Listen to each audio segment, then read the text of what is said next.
Hello and welcome back to the Home Reiki Meditation and Massage channel. My name is Sirmanartha, and today, briefly, I'd like to talk about a supernatural phenomenon that occasionally occurs in residences, graveyards, and other places of supernatural phenomenon. The reference I'm talking to is called Ecto Mist. And the reason why I'm bringing this up is because I occasionally see it in the place that I reside. And it's like at first I thought it was a trick of the light, but it intrigued me because I always see this vapor of swirling white smoke that'll briefly appear before my eyes and then dissipate.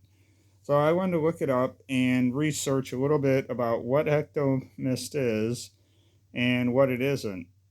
So for the first thing is ectomist is not to be confused with ectoplasm, which is kind of like a gel or slime residue left over from supernatural uh, beings, energy, or entity.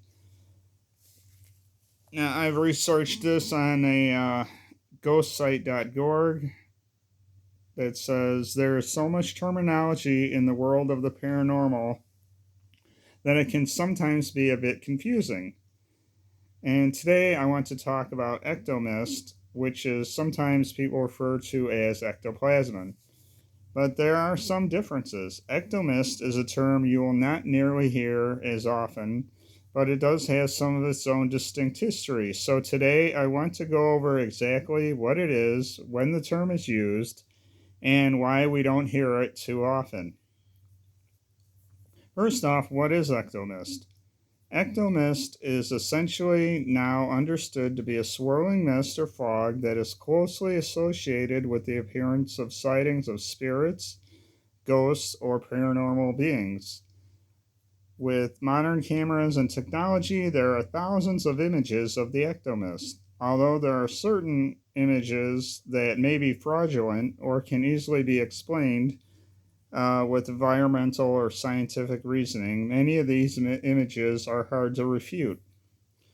Now let's talk a little bit about the history of the term ectomist and how its meaning did not start out the way we use it now. The history of the ectomist has an interesting history. Originally, it was used synonymously with the term ectoplasm in the late 1800s and early 1900s. Mediums would enter into a trance like state and would claim to communicate with the dead and pass messages along to loved ones. These mediums would sometimes begin to have a ghost like mist or other substance come from their bodies, often from orifices like the mouth or the ears. Now, the image from 1912, a medium named Ava Carrier, Carrier, Carriere, for anybody that would like to look her up, was famous for this. It was later discovered that many of these appearances were actually cut out from faces from newspapers draped in muslin cloth. So she was kind of fraudulent. They were putting a covering over the face to create this illusion of ectomist. And although it was a fraud was rampant among mediums, this ectomist or ectoplasm was a very common occurrence during spiritual communications and often was representative of the psychic energy of the mediums performing the communications. So it's not uncommon, it does happen for those that are truly gifted with psychic abilities and have a medium that can communicate with those in the afterlife. Since it often showed these abilities of these mediums, the appearance of ectomist or ectoplasm became extremely popular back in the 18 to 1900s. Many mediums began going to extreme measures to have these substances appear, even doing things like swallowing cheesecloth to later have it appear from their mouths. Yuck. The Society for Physical or Psychical Research ousted many of these mediums at the time, exposing fraud and disavowing them. So that's good. During the time when people were doing this, trying to scam people for money, there was an organization out there that was out there to basically call them on it and prove and disprove what these so called mediums were doing to the public at that time.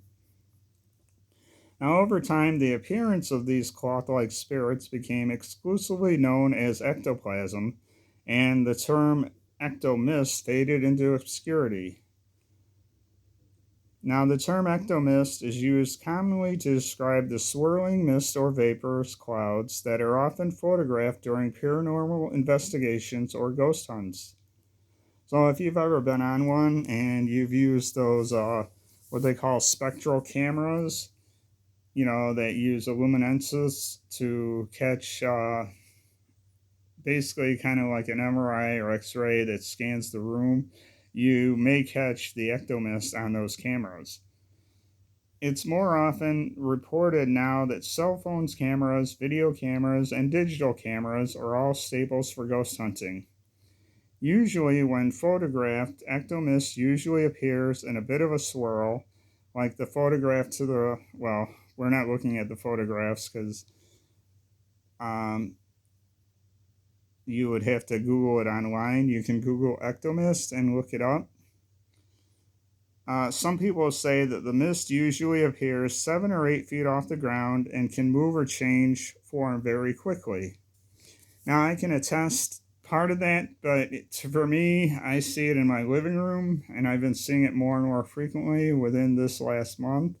And I'm not really sure if it's linked to October or the current prevalent of all these retrogrades with full moons, new moons, going into Samhain, because I've been here probably about a little bit over a year, and this is the first month I've seen it within the last 2 or 3 weeks, or 2 weeks. So it's not something, maybe I'm not conscious of it and I'm just noticing now, or if there's energies bringing it out to as the veilest thing. But it's only been like about 2 to 3 feet, if that, off my living room floor. Ectomist does not seem to be geographically specific. Photographs have been taken in nearly every country and people by all walks of life. The mist is usually white, gray, or black, but like the pictures here, can have a bit of other colors as well.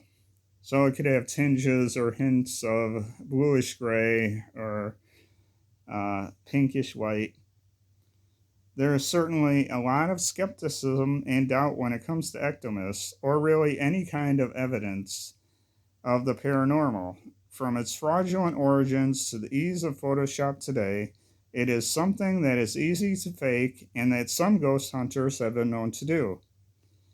So it's still, what was going on back then is still kind of like common today, where people are generating an image, and now we have actually more tools to do so. Let's see, where was my place? Okay. First, if it's very cold outside, the condensation from your breath that forms in the air can appear like paranormal mist when hit by the flash of your camera. In fact, the photo to the right is a common type of photo that you will see claiming to be ectomist of a spirit. You can see the skull and the silhouette of a man in the mist.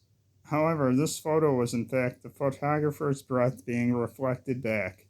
You should also be careful about smoking, as this has been known to produce a similar effect. So, I guess in conducting a paranormal investigation, whether you're smoking or cold, it's easy to kind of like misinterpret or confuse, or in some cases actually create that effect just for the sake of the paranormal investigation. So, you gotta basically discern if it's a valid mist or if it's something that's being recreated. Now, the difference between ectomist and ectoplasm, these days the terms are used interchangeably for essentially the same thing. However, there is a subtle difference. Ecto Mist is always used only for describing the white or gray mist that is photographed and associated with spirits. Ectoplasm is the more commonly and broadly used term for the photographed or witnessed physical evidence of spirits or paranormal beings. And I'm pretty sure we all kind of get that, you know. Let's see.